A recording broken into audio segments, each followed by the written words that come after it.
கர்த்தருடைய பரிசுத்த நாமம் மகிமைப்படுவதாக. இந்த காலை வேளை தியானத்திற்காய் பிலிப்பியர் 3:12 நாம் தியானிக்கலாம். நான் அடைந்தாயிற்று அல்லது முற்றிலும் தேறினவனானேன் என்று எண்ணாமல் கிறிஸ்து இயேசுவினால் நான் எதற்காக பிடிக்கப்பட்டேனோ அதை நான் பிடித்துக் கொள்ளும்படி ஆசையாய் தொடருகிறேன். பிரியமான தெய்வ பிள்ளைகளே, அப்போஸ்தலனாகிய பவுல் சொல்லுகிறான், கிறிஸ்து இயேசுவினால் நான் எதற்காக பிடிக்கப்பட்டேனோ அதை பிடித்துக் கொள்ளும்படி நான் ஓடுகிறேன், அதை ஆசையாய் நான் தொடர்கிறேன் என்று சொல்லுகிறான். பாருங்கள், ஒரு ஓட்ட பந்தயத்திலே ஒரு வீரன் ஓடிக்கொண்டிருக்கும் பொழுது அவன் பின்னால வருகிறவர்களை பார்க்கிறதில்லை, அக்கம் பக்கத்தை பார்ப்பது கிடையாது, தன்னோடு கூட ஓடுகிறவர்களை பார்க்கிறது கிடையாது. எப்படியாவது அந்த பந்தயத்தை பெற்றுக்கொள்ள வேண்டும் என்று அவருடைய கண்கள் நேராக அந்த பந்தயத்தை ஒரு குறிப்பிட்ட பகுதியை சென்றடைய வேண்டுமே என்ற ஒரு எண்ணத்தோடு அவன் நேரோக்கி ஓடுகிறான். அதே போலதான் ஒரு வாகனத்தை ஓட்டும் போது கூட அந்த வாகனத்தை ஓட்டுகிற அந்த நபர் அவருடைய பார்வை நேராக இருக்கும். பக்கத்தில் இருக்கிறவர்கள் பின்னாடி இருக்கிறவர்களை பார்த்து கொண்டே அவர் வாகனத்தை ஓட்டுவதில்லை. ஒருவேளை பேசிக் கொண்டிருந்தால் கூட அவருடைய பார்வை என்பது நேரானதாய் இருக்கும். ஏன் என்று சொன்னால், இல்லை என்று சொன்னால் அந்த வாகனம் விபத்திற்குள்ளே போய்விடும். அதே போலதான் பவுல் சொல்லுகிறான்,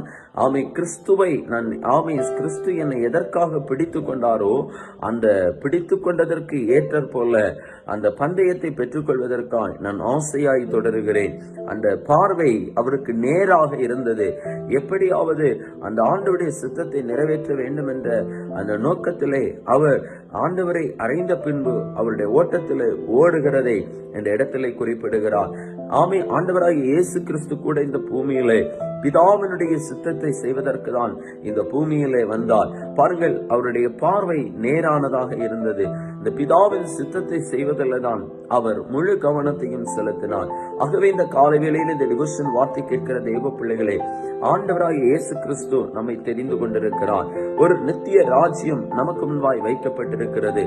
அதை பெற்றுக்கொள்ளும்படி நாம் நம்முடைய பார்வையை நேராக்கி கொண்டு அந்த கிறிஸ்து இயேசுவை நோக்கி அவர் நமக்கு வைத்திருக்கிற அந்த பந்தய பொருளை பெற்றுக்கொள்ளும்படியாய் நம்ம கண்கள் அவரையே நோக்கி நேராய் ஓட கடவது. அதையே நாம் வாஞ்சிப்போம். நிச்சயமாய் கர்த்தர் நம்மை ஆசீர்வதிப்பார். கண்களை மூடுவோமா? எங்களை அளவுக்கு அதிகமா நேசிக்கிற பரலோக பிதாவே, இந்த காலை வேளையிலும் இந்த டிவோஷன் வார்த்தை கேட்டுக்கொண்டிருக்கிற அருமையான அன்பு பிள்ளைகளை உங்களுடைய கரத்திலே தருகிறேன் அப்பா. ஆண்டவரே, உலகத்தின் பாடுகள், வேதனைகளை, உலகத்தினுடைய நெருக்கங்களை நாங்கள் சார்ந்து இவைகளுக்கு நேராக எங்கள் கண்களை திருப்பாதபடிக்கு கிறிஸ்துவின் மேல் கண் பதித்து அந்த தேவ ராஜ்யத்தின் நேராய் நாங்கள் முன்னோக்கி ஓட கர்த்தர் கிருபை தாருங்கப்பா. ஆண்டவரே இயேசுப்பா, உலகத்தில் உள்ளவைகளிலும் எங்கள் கண்கள் போகாதபடிக்கு கிறிஸ்துவை நோக்கி நீர் அழைத்த அந்த அழைப்புக்கு ஏற்றபடியே எங்கள் ஓட்டத்தை நாங்கள் நேர்த்தியாய் ஓட பிதாவினுடைய சித்தத்தை செய்ய ஆண்டவர் கிருபை செய்யுங்கப்பா. இந்த காலை வேளையில இந்த டிவோஷன் வார்த்தை கேட்டுக்கொண்டிருக்கிற உங்களுடைய பிள்ளைகளை கர்த்தர் ஆசீர்வதிங்க. அவங்க தேவைகளை சந்திங்க. அவங்க காரியங்களை கர்த்தர் நன்மையாய் வாய்க்க பண்ணுங்கப்பா. கர்த்தர் யோசிப்போடு இருந்து அவருடைய காரியங்களை வாய்க்க பண்ணினது போல ஆண்டவர் தம்முடைய பிள்ளைகளுடைய காரியங்களை நன்மையாய் வாய்க்க பண்ணுங்க. சகலமும் நன்மைக்கு ஏதுவாய் நடப்பதாக. தேவைகள் சந்திக்கப்படுவதாக. பலவீனங்கள் மாறுவதாக. கடன் பிரச்சனைகள் மாறுவதாக. தீங்கு தம்முடைய பிள்ளைகளை துக்கப்படுத்தாதபடி தீங்குகளுக்கு கர்த்தர் விலக்கிக் கொள்வீராக.